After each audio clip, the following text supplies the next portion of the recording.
Good evening. Welcome to new topic thyroid gland.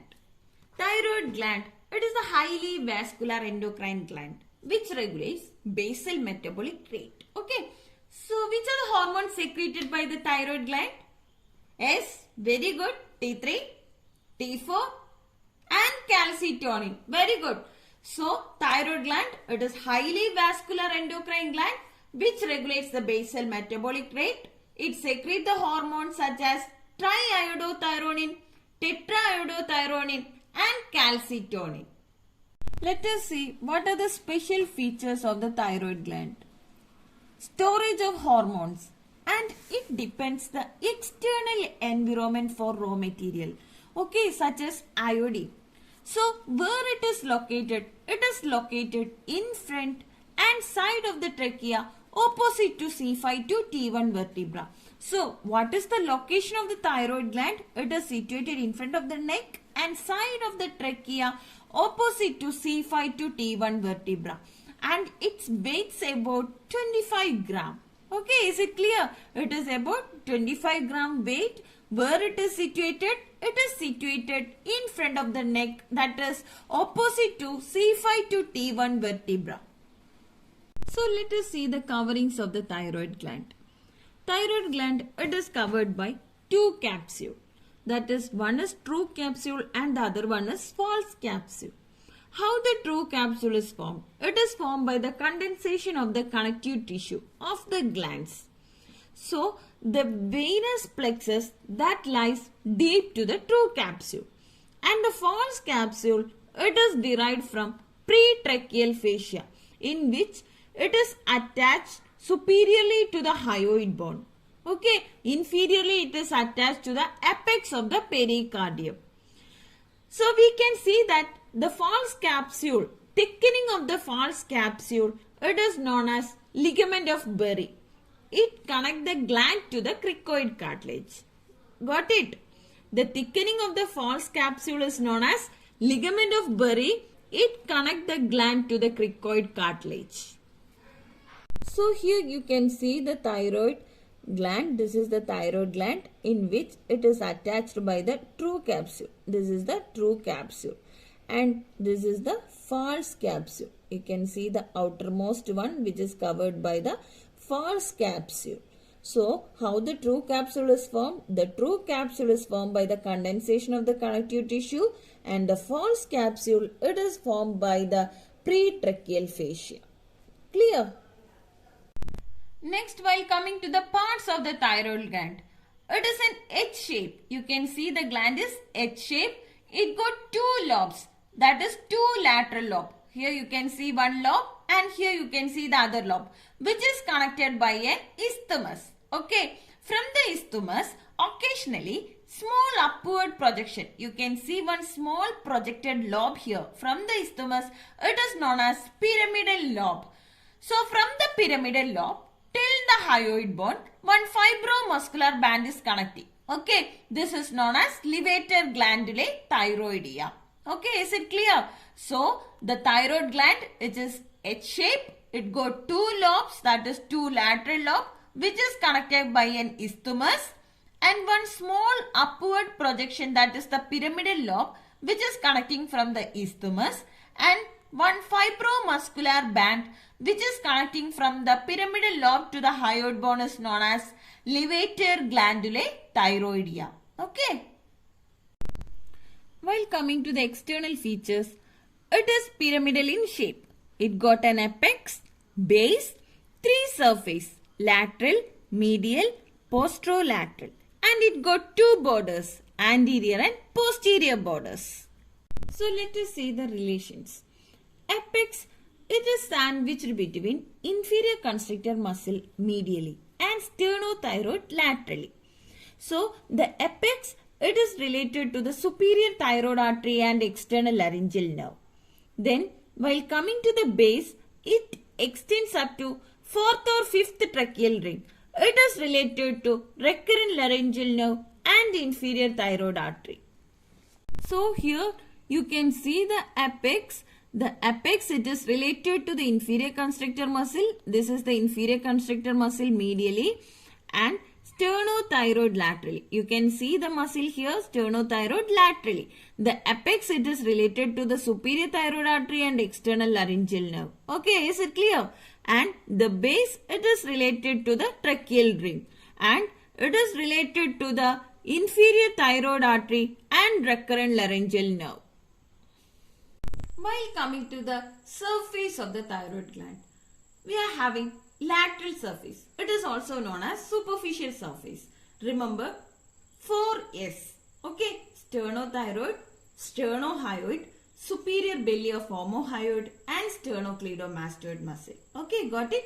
Sternothyroid muscle, sternohyoid, superior belly of omohyoid and sternocleidomastoid muscle.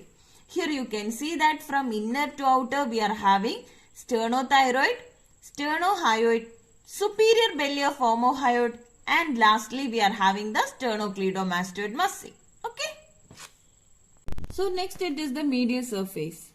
Medial surface, it is having two tubes, two muscle, two nerves and two cartilages. So which are the two tubes that present in the medial surface? Yes, very good. Trachea and esophagus. Two muscles, inferior constrictor and cricothyroid. Two nerves, external laryngeal nerve and recurrent laryngeal nerve. And two cartilages, thyroid and cricoid. Okay, is it clear? So the medial surface, it is having two tubes, trachea and esophagus, two muscles, inferior constrictor and cricothyroid, two nerves, external laryngeal nerve and recurrent laryngeal nerve. So here in the medial surface you can see two tubes. This is the trachea and here you can see the esophagus. Okay. So next, while coming to the posterolateral surface. So what are the structures that present in the posterolateral surface? Yes, very good. Carotid sheath and its content. So what are the contents that present in the carotid sheath?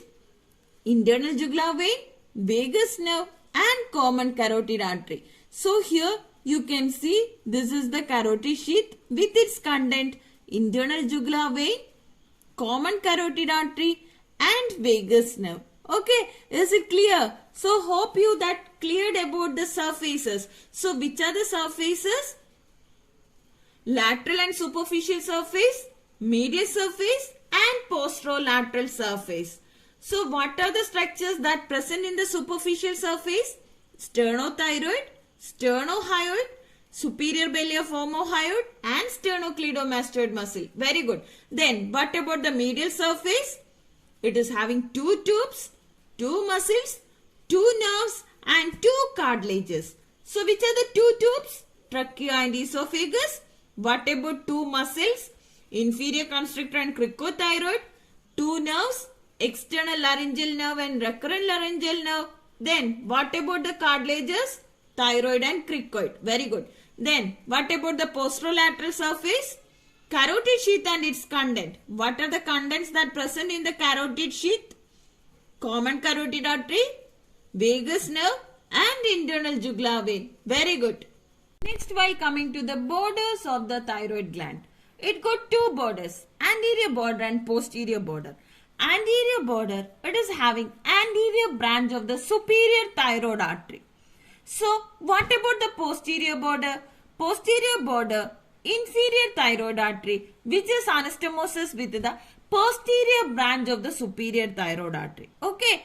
Anterior border, it is having anterior branch of the superior thyroid artery, posterior border, inferior thyroid artery and its anastomosis with the posterior branch of superior thyroid artery. The parathyroid gland and thoracic duct on the left side. Just see the anterior border. You can see the diagram here. This is the superior thyroid artery and its branches. Okay. So the anterior border, it is related with the anterior branch of the superior thyroid artery. Okay. Is it clear? The anterior border, it is related with the anterior branch of the superior thyroid artery. And posterior border, it is related with the inferior thyroid artery. This is the inferior thyroid artery which is anastomosing with the posterior branch of the superior thyroid artery. So the posterior border, it is related to the inferior thyroid artery, which is anastomosis with the posterior branch of the superior thyroid artery. Then the posterior border, it is related with the parathyroid gland. And on the left side, we can see the thoracic duct. Okay, is it clear? Next, moving to the blood supply of the thyroid gland. So first one is the arterial supply. Arterial supply, first one is the superior thyroid artery. You can see the superior thyroid artery here, which is the branch of external carotid artery. It is the branch of external carotid artery. It supplies the upper one-third of the lobe. This is the upper one-third of the lobe, which is supplying by the superior thyroid artery. Okay, it is the branch of external carotid artery. And upper half of the isthmus. This is the isthmus, which is connecting the two lobes. The upper half of the isthmus, which is supplying by the superior thyroid artery. Is it clear? So the superior thyroid artery, it is the branch of external carotid artery. It supplies the upper one-third of the lobe and upper half of the isthmus. So next one is the inferior thyroid artery. So here you can see this is the inferior thyroid artery. This one is the inferior thyroid artery.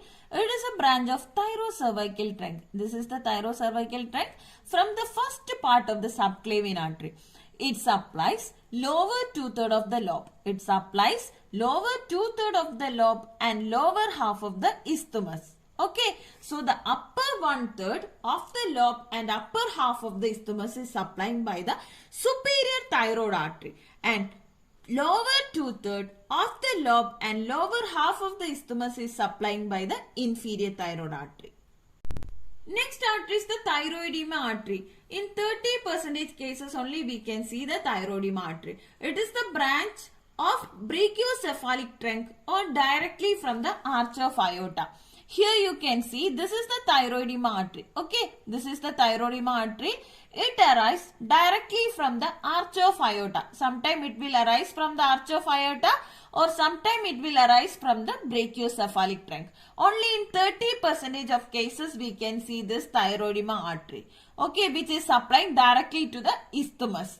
Then accessory thyroid artery. They arise from the tracheal and esophageal artery. Accessory thyroid artery, they arise from tracheal and esophageal artery.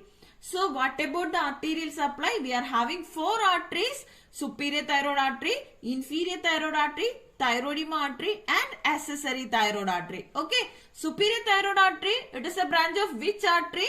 External carotid artery. Then what about inferior thyroid artery? It is the branch of, yes, very good, thyrocervical trunk. Then thyroidema artery, it is directly from the arch of aorta or brachiocephalic. Then accessory thyroid artery, they arises from tracheal and esophageal arteries. Okay.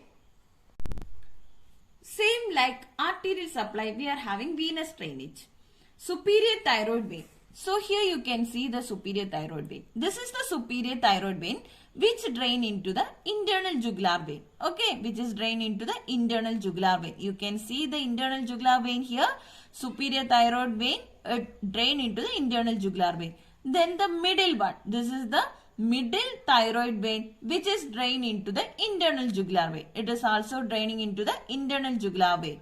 Then inferior thyroid vein, it drain into left brachiocephalic vein. Inferior thyroid vein, this is the inferior thyroid vein which is draining into the left brachiocephalic vein. Okay, next one is the Koch's vein. Here you can see the Koch's vein which is also drain into the internal jugular vein. Except the inferior thyroid vein, we are having the superior thyroid vein, middle thyroid vein and Koch's vein. They are draining into the internal jugular vein. But the inferior thyroid vein, it is drained into left brachiocephalic vein. Okay. Then while coming to the lymphatic drainage, the upper part, it is drained into prelaryngeal and jugulogastric lymph nodes. Okay. Is it clear? The upper part, it is drained into prelaryngeal and jugulogastric lymph node. The lower part, it is drained into pretracheal and lower deep cervical lymph nodes. Okay. So, if they are asking for the exam, the blood supply of the thyroid gland, you have to write the arterial supply and venous drainage. Okay. So, once more the arterial supply, we are having 4 arteries: superior thyroid artery, inferior thyroid artery, thyroidema artery and accessory thyroid artery. Venous drainage, we are having superior thyroid vein, middle thyroid vein, inferior thyroid vein and Koch's vein. The inferior thyroid vein which is drained into the left brachiocephalic vein. Others, superior thyroid vein, middle thyroid vein and Koch's vein which is drained into the internal jugular vein. Okay. So lastly, while coming to the applied anatomy. So what are the applied anatomy of the thyroid gland? Any idea? The removal of the thyroid gland. Very good. So the removal of the thyroid gland is known as thyroidectomy. Then hypothyroidism. Very good. What is hypothyroidism?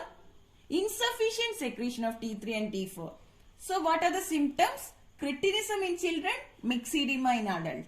Then, yes, very good. Enlargement of the thyroid gland. That is the goiter. Very good. So, applied anatomy, we are having the goiter. That is the enlargement of the thyroid gland. Removal of the thyroid gland is known as thyroidectomy. Then, hypothyroidism. Insufficient secretion of T3 and T4 which causes cretinism in children and myxedema in adult. Then, hyperthyroidism. It occurs due to excess secretion of T3 and T4 which is characterized by tachycardia, tremor, exophthalmos and increased basal metabolic rate. Okay, is it clear? The applied anatomy, goiter, hypothyroidism, hyperthyroidism and thyroidectomy.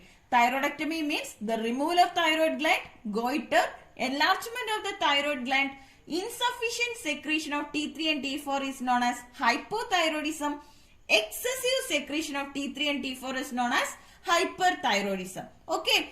So, here you can see a patient which is suffering from goiter, enlargement of the thyroid gland. This is the enlargement of thyroid gland.